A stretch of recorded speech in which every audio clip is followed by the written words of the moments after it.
مولا علی شیر خدا فرماتے میں نے اسی سے تو رب کو پہچانا ہے کہ جو میں کرنا چاہتا تھا وہ نہیں ہوا بلکہ وہ ہوا جو میرا رب چاہتا تھا۔ فرماتے میں نے کسی کام کے لیے سارے اسباب جمع کر لیے، جب نہیں ہوا تو میں سمجھ گیا یہ کرنا میرے اللہ نے۔ یہ تو اللہ کی بہت بڑی اس کے ہونے کی علامت ہے کہ آپ اس کی رضا پہ راضی رہیں۔ حضرت ابن وقاص رضی اللہ تعالیٰ عنہ بڑے مستجاب الدعوات تھے، جو دعا مانگتے تھے قبول ہو جاتی تھی، اللہ کا ان پر خاص انعام تھا۔ اور یہ بات بڑی مشہور ہو گئی، دور دور سے لوگ ان کے پاس دعائیں کرانے آتے، خود وہ نابینا تھے، بینائی نہیں تھی۔ تو کچھ لوگوں نے ان سے کہا کہ آپ اپنے لیے بھی دعا کر لیں، تو فرمانے لگے میرے رب نے بڑا عرصہ مجھے آنکھوں کا نور عطا کیا ہے، اب وہ لے گیا ہے تو میں اپنے رب کی رضا پہ راضی ہوں۔ اب اس میں ہوتا کیا ہے؟ دکھ اور تکلیف اور اللہ کے فیصلے پہ راضی رہنے میں نا ایک خاص لذت بھی ہے۔ صرف سکھوں کا مزہ نہیں ہوتا، دکھوں کا بھی مزہ ہوتا ہے۔ ہاں، زخموں کی بھی ایک لذت ہوتی ہے۔ یہ کبھی آپ کے کوئی زخم ہو جائے اور ٹھیک ہونے کے قریب آئے تو آپ اسے چھیڑ کے دیکھیں، اس کی بھی ایک لذت، دکھوں کا بھی ایک مزہ۔ سکھوں میں تو لوگوں کو رونا نہیں آتا، جو بڑے سکھی ہوتے ہیں وہ تو کعبے جا کے نہیں روتے، ناراض نہ ہوئیے گا مجھ سے، ان کو تو مدینے جا کے رونا نہیں آتا۔ یہ دکھ ایک ایسی چیز ہے جو بندے کے دل کو نرم رکھتے ہیں۔ یہ آزمائش ایک ایسی چیز ہے جس میں نفسانی قوتیں ختم ہوتی۔ کوئی نہ کوئی آزمائش انسان کے ساتھ رہے تو اللہ کے حضور حاضر رہتا ہے۔ دکھوں کو، بیماریوں کو، تکلیفوں کو کبھی بھی برا نہیں جاننا چاہیے۔ یہ تو انسان کو اللہ کے قریب کر دیتی ہیں، دلوں کو نرم کر دیتی۔ جن کو ہم بعض اوقات بڑی آزمائش سمجھ رہے ہوتے ہیں وہی تو خیر بن جاتی۔ حضرت جناب ایوب علیہ السلام شدید علیل ہو گئے، شدید بیمار ہیں، 16 سال گزر گئے بیماری کو۔ تو آپ کی اہلیہ نے ایک دن آپ سے کہا اللہ کے نبی ہیں، دعا ہی مانگ لیں، اللہ شفا دے دے۔ تو جناب ایوب علیہ السلام اپنی اہلیہ سے فرمانے لگے شفا کتنا عرصہ رہی ہے؟ انہوں نے کہا 60 سال۔ فرمایا بیماری کو کتنا عرصہ ہوا؟ کہا 16 سال۔ فرمانے لگے ذرا بیماری کو بھی 60 ہو لینے دے پھر دعا مانگ لیں گے، ہو لینے دے ذرا 60 سال۔ اللہ کی رضا پہ راضی رہنے کا فیصلہ کیا۔ آپ کی زبان مبارک سے یہ جملے نکلے کہ 60 سال ہو جائیں گے تو کر لوں گا دعا، اللہ تعالیٰ نے اسی وقت شفا عطا فرما دی، ٹھیک ہو گئے جناب ایوب۔ کچھ دن گزرے نا تو آپ کی اہلیہ نے ایک سوال پوچھا، کہنے لگی ایوب یہ بتائیے آپ نے بیماری بھی دیکھی، شفا بھی دیکھی، بیماری ٹھیک تھی کہ شفا؟ تو آپ فرمانے لگے سارے دن ہی اللہ کے ہیں، جس حال میں رکھے ٹھیک ہے۔ وصل اچھا ہے نہ فراق اچھا ہے، یار جس حال میں رکھے وہی حال اچھا ہے، میں سارے دن اس کے ہیں۔ لیکن فرمانے لگے اگر تم مجھ سے پوچھو نا میری ذاتی رائے تو بیماری بڑی اچھی تھی۔ انہوں نے کہا یوں بیماری اچھی تھی؟ آپ فرمانے لگے جب میں بیمار تھا نا تو 24 گھنٹے میں ایک بار میرا رب میرا حال پوچھتا تھا۔ فرمایا 12 گھنٹے تو اس مزے میں گزر جاتے تھے کہ رب نے حال پوچھا ہے، اور پھر اگلے 12 گھنٹے میں انتظار کرتا تھا کہ میرا رب دوبارہ کب حال پوچھے گا۔ تو میں 24 گھنٹوں کی لذت نہیں بتا سکتا جو اس کے حال پوچھنے سے طاری ہوتی۔ تو فرمایا شفا تو مل گئی ہے پر اب وہ حال تو نہیں نہ پوچھتا۔ اب وہ میرے بھائی اس بیماری میں جو لذتیں ہیں، جو کرم نوازیاں ہیں، جو رحمتیں، ان کو بھی تو دیکھیں۔ اپنے کریم رب کی رضا پہ راضی تو رہے۔ آپ کو پتہ ہے دکھ کس کو کہتے ہیں؟ دکھ کی تعریف درویش یہ کرتے ہیں کہ ہماری مرضی اور ہے اور رب کا ارادہ کرم اور ہے، اس کا نام دکھ ہے۔ سکھ کیا ہے کہ ہماری بھی وہی مرضی ہے جو ہمارے رب کی مرضی ہے۔ اگر مالک کریم کا ارادہ کرم یہ ہے کہ لاکھوں کروڑوں مل جائیں تو الحمدللہ، اور اگر اس کا ارادہ کرم یہ ہے کہ ایک وقت روٹی ملے ایک وقت فاقہ ہو تو الحمدللہ۔ اللہ کے فیصلوں پر راضی رہنا۔ ڈھیر سارے لوگ دنیا میں ملتے ہیں جو کہتے ہیں جی مجھے یہ پریشانی ہے، میں سب طبیبوں حکیموں کے پاس گیا، پھر میں آستانوں درباروں مزاروں پہ بھی حاضر ہوا، اس کے بعد میں نے بڑے بڑے دانشوروں سے مشاورت کی، لیکن میرا یہ مسئلہ حل نہیں ہوتا۔ تو کیا ہوتا ہے پھر وہ انزائٹی کا، ڈپریشن کا، ٹینشن کا، ذہنی تناؤ کا شکار ہونے لگتا ہے۔ یاد رکھیے گا کہ اگر سارے ڈاکٹروں، طبیبوں، حکیموں، دعاؤں، التجاؤں کے بعد بھی مسئلہ حل نہیں نہ ہو رہا، تو پھر معنی یہ ہے کہ رب کی رضا یہی ہے کہ جو کرم سے اس نے فیصلہ کر دیا، ہم بھی اس فیصلے پہ راضی ہو جائیں۔ بے چینی اور اضطراب یہ ہے کہ اللہ کا فیصلہ کچھ اور ہے اور ہماری جدوجہد کچھ اور ہے، اس سے ذہنی اضطراب اور تناؤ پیدا ہوتا ہے، اس سے طبیعتیں بے چین اور بے قرار ہوتی ہیں۔ امام علی مقام رضی اللہ تعالیٰ عنہ کی زندگی یہ ہے، اس کو سمجھیے گا کہ جس طرح قرآن مجید نے حضرت یوسف علیہ السلام کے واقعہ کو احسن القصص کہا ہے نا، قصوں میں سے سونا قصہ، خوبصورت داستان جناب یوسف کی، اور داستان یہ ہے کہ کبھی وہ باپ کے سب سے زیادہ لاڈلے ہیں اور کبھی وہ جناب یوسف علیہ السلام کنویں کی زینت بنتے ہیں، کبھی ان کے قریب گرم ہوا بھی نہیں آتی اور کبھی ان کے چہرے پر تماچے بنتے ہیں۔ پھر وہ کنویں سے نکلتے ہیں تو ایک اور تکلیف سہتے ہیں کہ انہیں بازار میں بیچا جاتا ہے۔ پھر وہ اللہ کی فضل سے اور اس کی توفیق سے ایسی جگہ چلے جاتے ہیں جہاں انہیں شہزادہ بنا کے رکھا جاتا ہے۔ کچھ زندگی بڑی آسودگی اور آسانی کی طرف بڑھنے لگتی ہے کہ پھر ایک فیصلہ کرم ہوتا ہے کہ جناب یوسف کو جیل میں جانا ہے، تو وہ کسی جگہ شکوہ نہیں کرتے، وہ کنویں میں جاتے ہیں تو پھر بھی اللہ کی رضا پہ راضی ہیں، وہ شہزادے بنتے ہیں تو پھر بھی اللہ کی رضا پہ راضی، وہ دوبارہ جیل میں ڈال دیے جاتے ہیں تو پھر بھی اللہ کی رضا پہ راضی ہیں۔ پھر اللہ کا فیصلہ ہوتا ہے کہ جس ملک کے وہ قیدی تھے نا، رب اسی ملک کا انہیں بادشاہ بنا دیتا ہے۔ یہ انسانی زندگی کا ایک دستور ہے کہ آپ کو دکھ بھی آئیں گے، سکھ بھی آئیں گے، آزمائشیں بھی آئیں گی، تکلیفیں بھی آئیں گی، لیکن سکھوں کا معاملہ تو ہم بڑے لطف کے ساتھ اور ذائقے کے ساتھ گزارتے ہیں، دکھوں کی باری آتی ہے تو شدید اضطراب کا شکار ہو جاتے ہیں۔ بالکل یہی زندگی جناب امام حسین رضی اللہ تعالیٰ عنہ، آپ کبھی خوبصورت پہلوؤں پر غور کریں نا کہ امام علی مقام وہ ہیں کہ کبھی وہ سجدے کی حالت میں نانا کے کندھوں پہ ہیں، اور کبھی حضور گلی سے گزر رہے ہیں تو حسنین نانا کے کندھوں پہ ہیں۔ کبھی کیفیت یہ ہے جناب امام علی مقام رضی اللہ تعالیٰ عنہ کی کہ وہ اپنی والدہ کے مقدس کاشانہ نور میں خاتون جنت کی گود میں کھیل رہے ہیں، کبھی مولا علی شیر خدا رضی اللہ تعالیٰ عنہ کی مقدس باہوں میں جھول رہے ہیں۔ یہ سارے نظارے انہوں نے دیکھے، لیکن پھر وہی حسین ابن علی تھے، انہوں نے کربلا کا خشک میدان بھی دیکھا، انہوں نے وہ چٹیل پہاڑ بھی دیکھے، حق کے رستے میں اپنی اولاد کا قربان ہونا بھی دیکھا۔ کسی جگہ شکوہ نہیں کرتے، بلکہ وہ کہتے ہیں جس حال میں میرا رب رکھے میں اسی حال میں راضی ہوں۔ ہمارے ہاں یہ ہوتا ہے کہ ہم سکھوں کو تو یاد نہیں رکھتے، ہمیں صرف تکلیفیں یاد رہتی ہیں، صرف آزمائشوں کو یاد رکھتے ہیں، مثبت پہلوؤں کو نہیں سوچتے۔ کوئی بھی کام آپ ہوتا ہوا دیکھ لیں گھر میں، خاندان میں، قبیلے میں، تو اس کے جو خوبصورت، معنی خیز، پروقار، اچھے پہلو، ان پر غور نہیں کریں گے۔ وہ ایک جگہ ایک پنچایت تھی، وہاں کسی خاتون نے شکوہ کیا کہ میرے خامن نے مجھے یہ تکلیف دی ہے، یہ آزمائش میں مجھے مبتلا کیا ہے، یہاں سخت سست کہا ہے۔ تو ایک دانشور بزرگ بیٹھے تھے، تو لوگ کہتے ہیں کہ ان بزرگوں نے کہا بیٹا شادی کو کتنا عرصہ بیت گیا؟ تو اس نے کہا میری شادی کو 18 سال ہو گئے۔ تو اس نے کہا یہ جو تم لڑائی، فساد، جھگڑا، دنگا، پریشانی بتا رہی ہو، یہ تو ایک دن کا ہے، باقی 18 سالوں کی بھی بات بتاؤ نا۔ تم نے ایک دن کا جھگڑا تو یاد رکھا، اور اس ایک دن کے جھگڑے کے نتیجے میں آنے والی تکلیف کو بھی تم نے یاد رکھا، لیکن وہ جو 18 سال تمہارے اپنے شوہر کے ساتھ سکھی گزر گئے، ان کا بھی تو تذکرہ کرو۔ تو کچھ دیر کی خاموشی کے بعد اللہ نے اس خاتون کے دل میں ٹھنڈک پیدا کی، اور وہ کہنے لگی میرے شکوے دور ہو گئے ہیں، اب میں انشاءاللہ کوشش کروں گی کبھی دوبارہ اپنے شوہر کی شکایت نہ کروں۔ اب بات کو سمجھیں, ہم اپنی زندگی کی صرف شکایتیں, یعنی دکھ ہی ہیں صرف زندگی میں.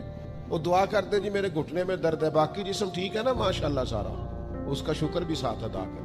دعا کریں جی آج کل کاروبار نہیں چل رہا, تو اس سے پہلے ساری زندگی ٹھیک چلتا رہا ہے نا, اس کا شکر بھی ادا کر لیں.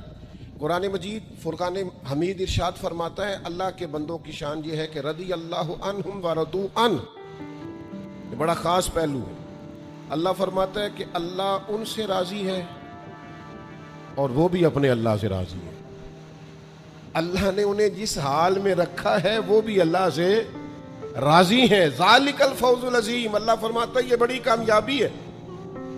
اللہ بھی ان سے راضی ہے اور وہ بھی اللہ سے راضی ہیں. امام غزالی رحمت اللہ تعالی علیہ سے کسی نے پوچھا یہ بندے کا اللہ سے راضی ہونے کا کیا مطلب ہے, تو امام صاحب فرمانے لگے رب تو کریم ہی بڑا ہے, یتیم کے سر پہ ہاتھ پھیر دو راضی ہو جاتا ہے, وہ طوائف کتے کو پانی پلا دے تو مالک راضی ہو جاتا ہے, وہ تو مہربانی بڑا ہے, تم نے رو کے دو آنسو بہا دیے وہ راضی ہو جاتا ہے. فرماتے بندے کا مسئلہ ہے, مسئلہ تو بندے کا ہے, یہ راضی ہوتا ہی نہیں.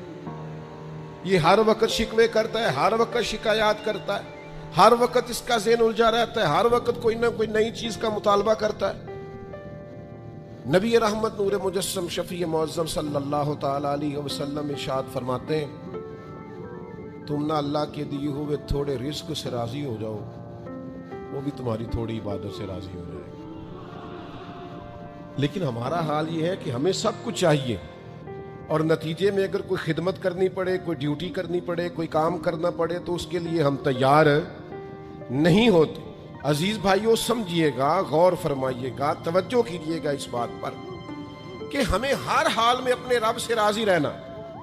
آزمائش آ جاتی ہے, دکھ آ جاتے ہیں, محنت پوری کریں, جد و جہد پوری کریں, جو کام آپ کرنے جا رہے ہیں اس کے لیے جتنے ضروری اسباب ہیں وہ جمع سارے کریں, لیکن نتیجہ اللہ پہ چھوڑ دیں, رزلٹ اپنی مرضی کا نہ مانگیں. یہ عقیدہ توحید یہ ہے کہ نتیجہ جو رب ہمارے لیے نکالے وہ نتیجہ ہمیں قبول ہونا چاہیے. درویش نے ایک جملے میں بات ختم کر دی, وہ کہتے ہیں دکھ قبول محمد بخشا, بس راضی رہن پیارے. اگر پیارے راضی ہیں دکھ دینے میں تو پھر ہمیں یہ دکھ قبول ہے, اور کئی دفعہ قبول ہے.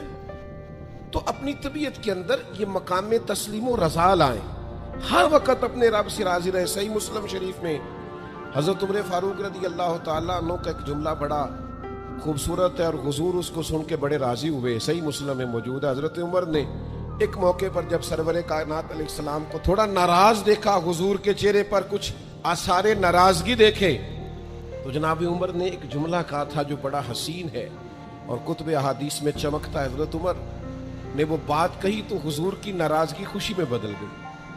نبی پاک علیہ السلام کے چہرے پر جو آثار ناراضگی تھے وہ خوشی کے تصورات میں بدل گئے. حضرت عمر عرض کرنے لگے رضیت باللہ ربا وبالاسلام دینا وبسیدنا ومولانا محمد نبی و رسولا.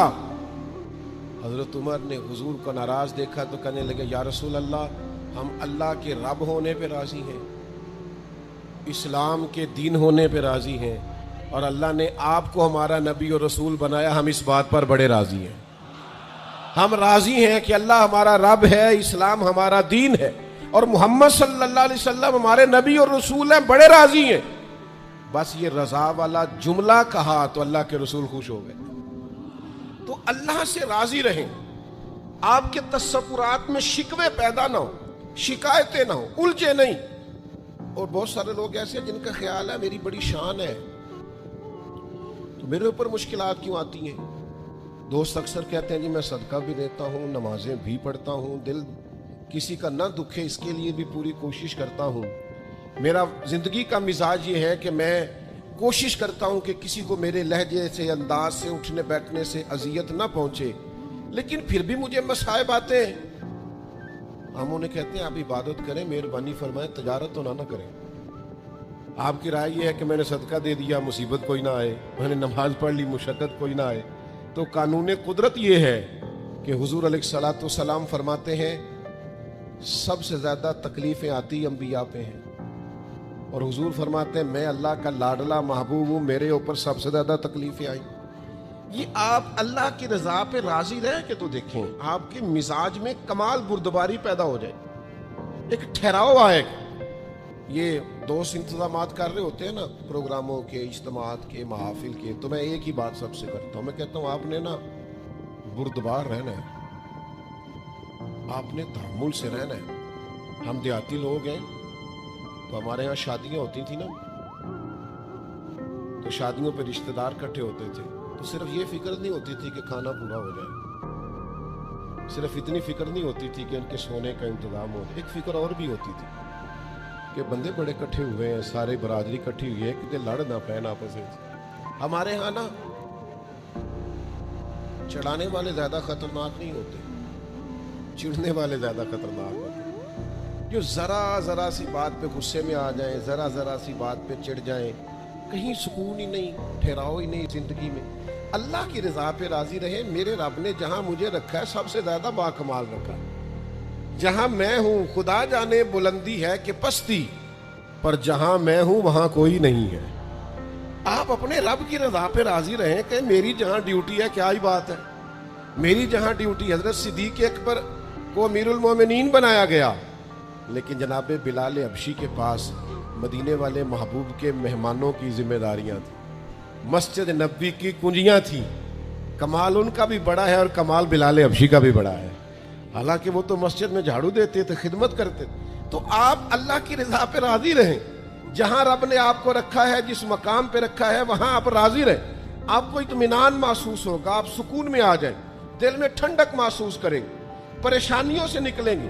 یہ حدیث دیکھیے امام غزالی نے لکھی ہے، نبی پاک صلی اللہ تعالی علیہ وسلم کے پاس نا صحابہ کی ایک جماعت آئی، انہوں نے عرض کی یا رسول اللہ صلی اللہ علیہ وسلم ہم ایماندار ہیں، تو حضور نے فرمایا تمہارے ایمان کی نشانی کیا ہے، تم صاحب ایمان ہو تو دلیل کیا ہے؟ انہوں نے عرض کی یا رسول اللہ، یہ ذرا دلیل سننا۔ عرض کرنے لگے یا رسول اللہ مصیبت آئے تو صبر کرتے ہیں، نعمت ملے تو شکر کرتے ہیں، اور یا رسول اللہ رب جو فیصلے کر دے ہم اس پر راضی رہتے ہیں۔ حضور فرمانے لگے کعبے کے رب کی قسم تو واقعی ایماندار لوگ، اگر تم اللہ کے فیصلوں پہ راضی ہو، اگر تم نعمتوں پہ شاکر ہو، مصائب پر صابر ہو، تو تم واقعی مومن ہو۔ تو یہ یاد رکھیں اچھی طریقے سے کہ ہمیشہ اپنے آپ کو اپنے رب کے فیصلوں پہ راضی رکھیں، ہمیشہ کوشش کریں کہ مقدر سے شکوہ نہ کریں، تقدیر سے شکایت نہ کریں، جو ہمیں نہیں ملا اس کے بارے میں اپنی طبیعت کے اندر تڑپ اور طلب نہ پیدا کریں، بس جو فیصلہ رب نے کر دیا اس فیصلے پر ہمیشہ راضی رہیں۔ یہ کر کے دیکھیں۔ حضرت انس بن مالک رضی اللہ تعالیٰ عنہ فرماتے ہیں ایک پوری جماعت جنت میں جائے گی لوگوں کی، فرشتے ان سے پوچھیں گے کہ میاں حساب دے آئے ہو؟ تو وہ کہیں گے ہمیں تو کسی نے حساب پوچھا ہی نہیں۔ ان سے پوچھا جائے گا پل سے رات دیکھی ہے؟ کہیں گے نہیں ہم نے تو نہیں دیکھی۔ ان سے پوچھا جائے گا کہ میزان عمل؟ تو انہوں نے کہا نہیں بالکل نہیں۔ تو کہا اچھا تم بڑے خاص لوگ ہو، دنیا میں کرتے کیا رہے ہو؟ تو کہیں گے کرتے کچھ بھی نہیں تھے، رب کے فیصلوں پہ راضی رہتے۔ اور طبرانی میں ایک روایت ایسی بھی موجود ہے کہ حضور فرماتے ہیں رب کہتا ہے جس نے میرے فیصلوں پہ راضی نہیں رہنا وہ رب کوئی اور ڈھونڈ لے۔ اگر تم میرے فیصلے پہ راضی ہی نہیں ہو، او بھائی میں اپنے ادارے کا سربراہ ہوں، جو میرا فیصلہ نہیں مانے گا وہ نکلے گا ادارے سے۔ میں اپنی جماعت اور تنظیم کے تعلق سے کوشش کروں گا کہ امیر کی اطاعت کا سبق دوں، اگر کوئی نظم و ضبط درست نہیں کرے گا، یہ ایک حال ہے یہاں کے جو مینجمنٹ کے کام ہے، معاملات ہیں، ایک سربراہ احباب نے بنایا ہوتا ہے، اب اس کی اگر بات نہیں مانے گا کوئی ورکر، کوئی کام کرنے والا، تو یقیناً وہ کہیں گے کہ میاں آپ بات نہیں مان رہے، تمہارا نظم و ضبط خراب ہوتا ہے، لہذا اگر آپ نے ہمارے نظم کے اندر نہیں رہنا تو آپ نکل جائیں۔ تو اللہ کے فیصلوں کو جو لوگ تسلیم نہیں کرتے، اللہ کے فیصلوں کو جو لوگ تسلیم نہیں کرتے، یقیناً وہ کمزور ہو جاتے ہیں۔ آج بڑے لوگ ہیں جو وظیفے پوچھتے ہیں اللہ کیسے راضی ہوگا، بتاؤ وظیفہ آپ کو۔ امام غزالی لکھتے ہیں کہ حضرت موسیٰ کلیم علیہ السلام نے اللہ کے حضور عرض کیا مالک میری قوم پوچھتی ہے تو کیسے راضی ہوگا، ہم تجھے راضی کرنا چاہتے ہیں تو کیسے راضی ہوگا؟ تو حضرت موسیٰ علیہ السلام سے رب کریم نے فرمایا ان سے جا کے کہہ دو کہ مجھ سے راضی ہو جائے میں بھی ان سے راضی ہو جاؤں. یہ اپنے رب سے راضی رہیں, جو رب ان کے لیے فیصلہ کرے. وہ حضرت سفیان ثوری دعا مانگ رہے تھے نا, یا اللہ راضی ہو جا, یا اللہ راضی ہو جا, یا اللہ راضی ہو جا. تو حضرت رابعہ بصریہ رحمۃ اللہ علیہا بھی پردے کے پیچھے بیٹھی تھیں. تو جب انہوں نے بہت زیادہ اس دعا پر اصرار کیا نا, یا اللہ راضی ہو جا, تو پردے کے پیچھے سے بول پڑی, کہنے لگی سفیان اب کچھ اور نہ مانگے اللہ سے, آگے نہ چلے. جناب سفیان کہنے لگے میں دعا ہی کر رہا ہوں کہ یا اللہ تو راضی ہو جا. تو فرمانے لگی پہلے اپنے دل پہ ہاتھ رکھ کے بتائیں آپ اللہ سے راضی ہیں؟ آپ تو کہتے ہیں یہ ہے تو یہ نہیں ہے, کبھی یہ بھی مل جائے نا. اگر آپ ناراض نہ ہوں تو پہلے خیال تھا ایک سواری مل جائے, چاہے موٹر سائیکل ہی ہو, مل گئی. اب بڑے پریشانی ہوتی ہے, کبھی 4 ٹائروں والی ہوتی نا, وہ بھی مل گئی, دے دی, طلب ہی یہ تھی. اب خیال آتا ہے کبھی تھوڑی سی بڑی مل جائے نا, وہ بھی مل گئی. اب جن کی طرح گاڑیاں اونچی ہیں, ٹائر چوڑے ہیں, وہ پریشان کرتے ہیں, تو بندہ تو روک ہی نہیں رہا کہیں. حضرت کلیم سے رب نے فرمایا ان سے کہو مجھ سے راضی ہو جائے میں بھی ان سے راضی ہو جاؤں. لیکن ہماری طبیعت کی بے چینی, ہمارے مزاج کی بے قراری, ہمارے لب و لہجے کا وہ عالم کہ ہم خوش نہیں ہوتے. ڈھیر سارے لوگ ہیں, آپ کچھ بھی کر لیں, کچھ بھی گھر میں لے آئیں, کچھ بھی ہو جائے, کتنی بھی نعمت مل جائے, ان کا مزاج اس طرح کا بن جاتا ہے, خوش نہیں. میں اکثر دوستوں سے کہتا ہوں کہ بعض دوست ایسے ہیں جن کا انداز اس طرح کا ہے کہ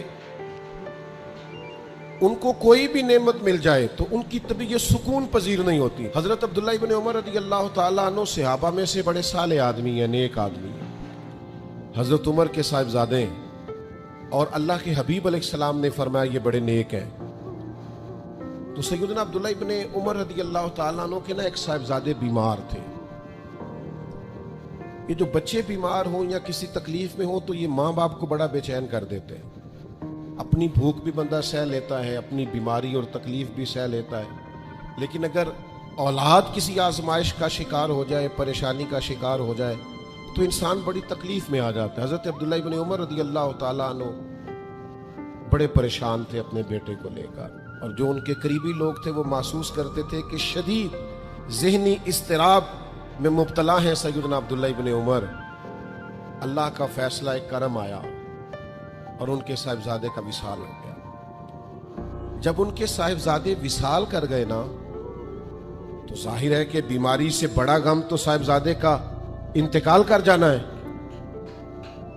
تو جنازے کے لیے جو لوگ آئے اور اس کے بعد جو تعزیت کے لیے لوگ آئے, وہ کہتے ہیں ہم نے جناب عبداللہ ابن عمر کو بڑا مطمئن دیکھا.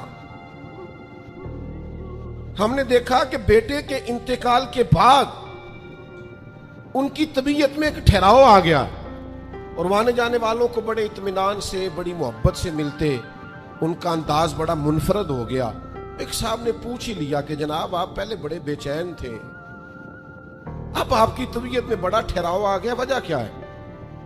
تو حضرت عبداللہ ابن عمر فرمانے لگے جب تک وہ بیمار تھا میری ذمہ داری تھا اور میں بے چین تھا. فرمایا اب میرے رب کا فیصلہ کرم آ گیا ہے اور وہ میرے رب کے حضور حاضر ہو گیا ہے. گویا اب جس بارگاہ میں گیا ہے وہاں رحمت ہی رحمت ملے گی, وہاں کرم ہی کرم ملے گی. اب میں مطمئن ہو گیا ہوں کہ اللہ کی رحمتیں قبر میں اس کا استقبال کریں گی. جب تک میری ڈیوٹی تھی تو میں پریشان تھا, بے چین تھا, بے قرار.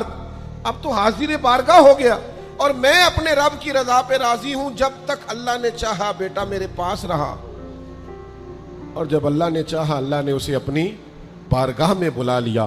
میرے بھائیوں یاد رکھیے گا, ہمیشہ اس بات کو اپنے ذہن میں بٹھائیے گا کہ زندگی کے اندر کبھی بھی اللہ کے فیصلوں پر شکوہ کرنا اور اللہ کے فیصلوں پر